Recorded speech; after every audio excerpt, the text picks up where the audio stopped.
बहुत मीठे अनूठे विलक्षण संत महामलेश्वर की तमनीशी जी स्वामी ज्ञानानंद महाराज जी व्यासपीठ पर विराजमान है।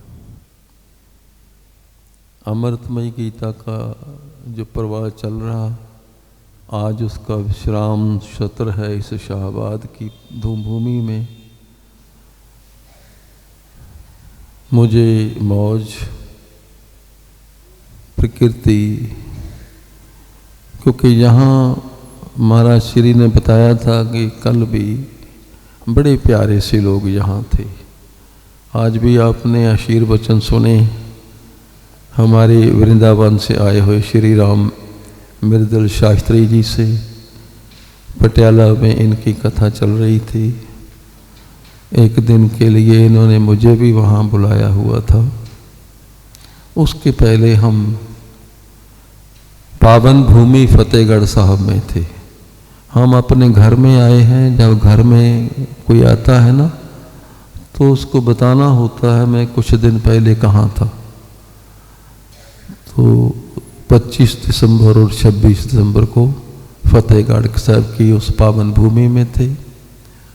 और वहाँ ऐसा था कि बहुत संगत की भीड़ है, बहुत बड़े बड़े आयोजन हो रहे हैं और थोड़े थोड़े वक्फे पर अनाउंसमेंट हो रही है कि प्यारी साध संगत, बहुत स्वादिष्ट दूध बनाया हुआ है जिसमें बादाम है, केसर है, इसको जरूर छको और हमें कृतार्थ करो। वास्तव में वो याद थी बाबा मोतीराम की। जब उनको पता चला बाबा मोतीराम को कि माता गुरु गोविंद सिंह महाराज की माता और उनके लाल ठंडे बुर्ज में हैं, तो उसकी पत्नी ने अपने गहने दे दिए कि तुम जो पहरेदार हैं उनको ये गहनों की रिश्वत दे के और दूध तैयार किया। उसकी माता लद्दो, छोटा सा बच्चा है नारायण, भी जाके दूध पिलाओ जरूर। तो बाबा मोतीराम पहुंचा है माता के पास। माता को विनती की, माता जी ये दूध ग्रहण कर लो। माता ने कहा, पुत्र मोती तुमने बड़ा खतरा मोल ले लिया है। सारा परिवार को है हुकूमत छोड़ने वाली नहीं। मोतीराम कहते, माता मेरे सिर पर हाथ रख के मुझे आशीर्वाद दो कि मैं सामना करूं इस मुसीबत का भी, मगर ये दूध को ग्रहण जरूर कर लो। माता ने दूध जब बच्चों के लालों ने पिया और आप पिया, तो आशीर्वाद मिली कि मोती तेरा दूध दरगाह में प्रवान हो गया। थोड़े समय के बाद ही दीवान तोडरमल 2 दिनों के बाद वापस 2-3 दिन बाद आया है घर। तो उसकी पत्नी पूछती है कि गुरु के लाला का क्या हुआ है। तो वो रोने लगा, कहते कर्मा वाली लाल गुरु गोबिंद दे तुर गए ने शहीदी पा, उन्होंने दे संस्कार दी जगह मिलती है महंगे पा। आपां घर दी बोली दे दिए किते लवांगे कुली पा, ये सस्ता सौदा भोलिए किते जाए ना वक्त बिहा। तो आपको पता है सोने की मोहरें खड़े रुख पर रखी और जगह ली और फिर संस्कार माता का किया, गुरु के लालों का किया। मोतीराम बाबा चंदन की लकड़ियां लेकर आया है और आप ही चिखा चल रहे हैं, दोनों मोतीराम और दीवान टोडरमल दोनों ने। आप जद चिखा चिन के दादी मां नू ऊपर लिटा दिता, फिर दादी मां दे नाल छाती उत्ते सला के पोतियां नू छाती उत्ते लटा के पोतियां नू दादी मां दे नाल सुला दिता। फिर कर अरदास ते बाल लांबू चिखा नू उस ने ला दिता। हक बनदा जो श्री दशमेश दा सी टोडरमल ने आप निभा दिता। बड़ी अजीब घटनाएं हैं। कुछ समय के बाद तो शिकायत हो गई कि बाबा मोतीराम ने गुरु के लालों को और माता को दूध छकाया है। वजीर ने पकड़ लिया, वजीर खान ने, और उनको कहा कि इस्लाम कबूल करो, आपको छोड़ा जाएगा, वरना ये हुक्म था कि आपको कोल्लू में पीट दिया जाएगा। और ऐसा ही हुआ। वो तो दृढ़ थे, सिदक था, माता की आशीर्वाद भी ले चुके थे। तो जैसे कोल्लू में हम सरसों को पीटते हैं तो पापड़ी बन के सरसों की खल निकलती है, पहले नरैणी बेटा जो 7 साल था उसको कोल्लू से निकाला गया, तो जैसे पापड़ी बनती हैं, हड्डियां भी चूर हो रही हैं, निकला। फिर उसकी माता है लद्दो, 75 साल की आयु है, उसको कोल्लू से निकाला गया। फिर उसकी पत्नी को निकाला गया। उसके बाद मोतीराम को भी उसी कोल्लू से निकाला गया। इतना जुल्म था वो। मगर हमने पंथ को, सिख पंथ को एक बेनती की, बड़े बड़े आयोजन हो रहे हैं, नगर कीर्तन है, प्रचार है, टाडी अपनी वारें गा रहे हैं, प्रचारक अपने प्रसंग करते हैं। मैंने विनती की तुम ऐसा करो कि गुरु का जो दर्शन है वहां तक पहुंचो और दर्शन तक जाओ, समझो। वो बताते हैं गुरु तेग बहादुर की कुर्बानी, बलिदान। मैंने ये देखो कि क्यों हुआ, कारण क्या था उसके पीछे, गुरु क्या संदेश क्या देना चाहते थे। सत्या एक है, इबादत करने के ढंग बहुत हो सकते हैं। मुसलमान अपने ढंग से इबादत करता है, ईसाई की इबादत करने का ढंग अपना है, और पारसी अपने ढंग से इबादत करेगा, यहूदी अपने ढंग से इबादत करेगा, जैनी महात्मा की इबादत का तरीका और है, बोधि और ढंग से इबादत करते हैं, हम सनातन लोगों की इबादत का ढंग और है, मगर सत्या तो एक है ना। जब वो सत्या समझ आ जाए तभी अगर इबादत सत्या तक पहुंचा दे तो उसका अर्थ है, अगर सत्या तक इबादत नहीं पहुंचाती तो कोई अर्थ नहीं। गुरु के जो लाल जब वो वजीर खां की अदालत में पेश किए गए कचहरी में, तो 17 लोग थे वहां। सुप्रीम कोर्ट के जजेस का जब फैसला होता तो 14 जज होते हैं वहां, तो वहां 17 थे और उनका मुखिया था धार्मिक व्यक्ति काजी। जैसे ही छोटे छोटे नन्हे बच्चे आए हैं ना, इतिहास सत्य बोल देता है। वजीर खां पापी है, मगर तो भी उन्हें वजीर खां के, वो धार्मिक आदमी भी नहीं, तो भी उसके लिए लिखा है कि जैसे ही बच्चे उसकी नज़र में आए तो वजीर खान ने देखा तो एकदम कह उठा, उसने कहा अरे ये तो बिल्कुल मासूम है, 7 साल और 9 साल की उम्र है, इनका खून करना, औरत का खून करना, नाबालिग का खून करना, ये तो इस्लाम में कहीं नहीं है। इसकी आज्ञा तो हजरत मोहम्मद नहीं देते, शरा नहीं देती, कोई भी इस्लाम की कोई भी कायदे किसी तरह का भी ये आज्ञा नहीं है। तो काजी तुरंत बोल उठा। काजी कहने लगा नवाब जी आपको तो कोई पाप नहीं लगेगा, इसका खून करने की जरूरत नहीं, इनको तो नियों में खड़ा करके चनवा दो। जानते हो वजीर खान तो धार्मिक नहीं है, हम मानते हैं, मगर काजी तो धार्मिक है, उसके हाथ में तस्बीह है, वो तो रमजान के दिनों में रोजे भी रखता है, 5 वक्त का नमाजी भी है। क्या उसकी इबादत उससे सत तक ले जाएगी? कलंकत हो गई उसकी इबादत।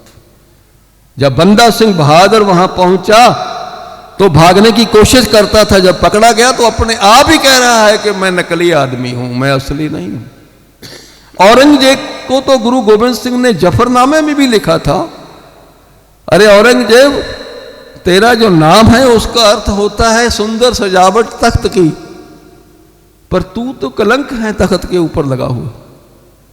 वो कहता है तेरी तस्वीर दे ने मन के कैद खाने मौत दे, डंडियां दे नाल कड्डे अर्थ तू डंडौत दे। वो कहता भी जेड़े तू कसमां खादियां ने ना, जो खुदा दे ना अंते कसमां खादियां, जो चुकियां कसमां वो मर गईयां, तेरियां पंजे नमाजां नूं कलंकत कर गईयां।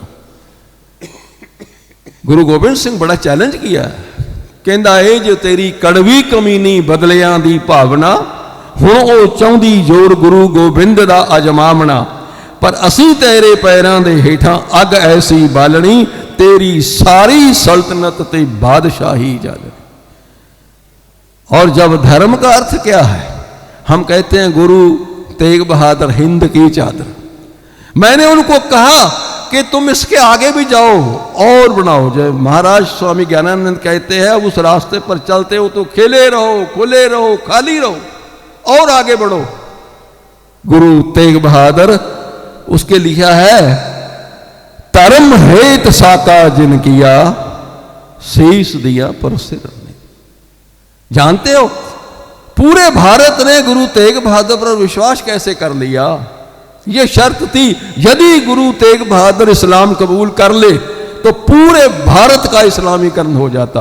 आज ये ऐसे पंडाल कभी ना होते, इस्लाम का देश होता। ये बहुत से देश इस्लाम में बदल चुके हैं, पर गुरु तेग बहादुर सारे भारत ने विश्वास किया। उसके पीछे एक बैकग्राउंड थी, एक दर्शन भी खड़ा था, पावन गीता का। बहुत समय पहले भगवान श्री अर्जुन कह रहे हैं, क्या कहते हैं? यदा यदा धर्मस्य ग्लानिर्भवति भारत अभ्युत्थानम धर्मस्य तदात्मानं सृजाम्यहम् परित्राणाय साधूनां विनाशाय च दुष्कृतम् धर्म संस्थापनार्थाय संभवामि युगे युगे। ये अंतर था, ये उनके भीतर था कि परमात्मा ने आना है जब धर्म खतरे में आ जाएगा। अब धर्म भारत बेहोश चुका है, धर्म मिटने जा रहा है, तो गुरु तेग बहादुर नहीं, गुरु नानक की जोत परमात्मा पहुंच गया है। गुरु गोबिंद सिंह महाराज जी, उसके बाद थोड़ा दुख तो होता है। जिन राजाओं ने, जिनके लिए गुरु गोबिंद सिंह महाराज जी संघर्ष करते हैं, वो भी गुरु गोबिंद सिंह के खिलाफ हैं। उनको तो ये नहीं पता, 500 पंडित जो वहां गए थे तो कृपा राम कृपा सिंह बन के गुरु गोबिंद सिंह के साथ चमकौर की गढ़ी में खड़ा है। मगर वो राजा है, वो तो इतने गुलाम हो चुके थे, उनकी जहनीत इतनी मारी जा चुकी थी, समझ ही नहीं आ रहा था कि क्या कर रहे हैं वो। गुरु गोबिंद सिंह तो उनके लिए है ना, 52 राजियों को गुरु हरगोबिंद साहब ने आजाद करवाया है। कुछ समझ नहीं आती उन राजाओं को, वो इतने गुलाम थे। एक राजे ने अपनी बेटी का कहीं रिश्ता भी करना है तो मुगल साम्राज्य से उसकी आज्ञा लेनी पड़ती थी, इतनी गुलामी, तो भी मुगल के साथ हैं। भीतर क्या था कि मुगल साम्राज्य कभी खत्म नहीं होगा। गुरु गोबिंद सिंह वैसे कोशिश कर रहे हैं, तो गुरु तो रब्बी हुक्म दे रहे हैं। जैसे बच्चों की खबर आई तो काई का एक बूटा उखाड़ कर उन्होंने कहते कि आज मुगल साम्राज्य की ये दिल्ली से, भारत से हुकूमत खत्म हो गई, जड़ पुटेगी उसकी। तो वहाँ मुझे पूछा गया, बाबा जी चमकौर की गढ़ी में 10 लाख फौज थी, वहाँ 10 लाख तो ना होती यदि वो भाईधार के राजाओं की फौज साथ ना होती। अगर साथ मिल जाते, ऐसा होता है हमारे भीतर, हमारी आत्मा कमजोर हो जाती है। जलियांवाले बाग में जनरल एडवायर गोली का हुक्म दे रहा है, तो गोली चलाने वाले कौन है? भारतीय। किसके ऊपर चला रहे हैं? अपने ही बहन भाइयों के ऊपर। किसी एक को ख्याल नहीं आया कि यही गोली तुम जनरल एडवायर को मार दो, अंग्रेज तुरंत उसी समय भारत से निकल जाते। मगर ऐसा हुआ। गुरु गोबिंद सिंह महाराज जी मुझसे पूछा कि 10 लाख फौज में थी, क्योंकि राजे कहलूर की फौज, राजा कांगड़ा की फौज और राजा कसौली की फौज, राजा नाहन की फौज, राजा नदौन की फौज, राजा चंबा की फौज, राजा चंबेली की फौज, राजा बड़ैल की फौज, राजा बंसाली की फौज, राजा नूरपुर की फौज, और देखो कैसा है, राजा जम्मू की फौज, राजा श्रीनगर की फौज, राजा जायसवाल की फौज, राजा गढ़वाल की फौज, राजा हडूर की फौज।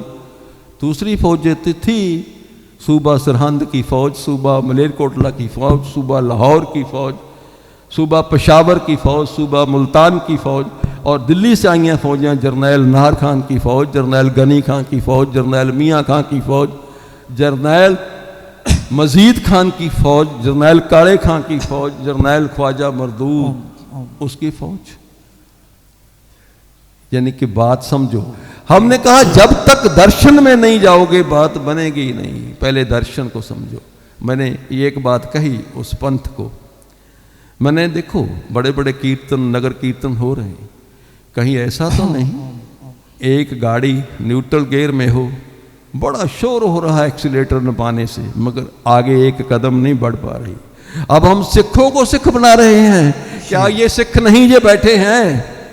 मोती राम से बड़ा कौन सिख था? दीवान टोडरमल से बड़ा कौन सिख था? समय की बड़ी, अब क्योंकि महाराज श्री के प्रवचन आज कीमती होते हैं।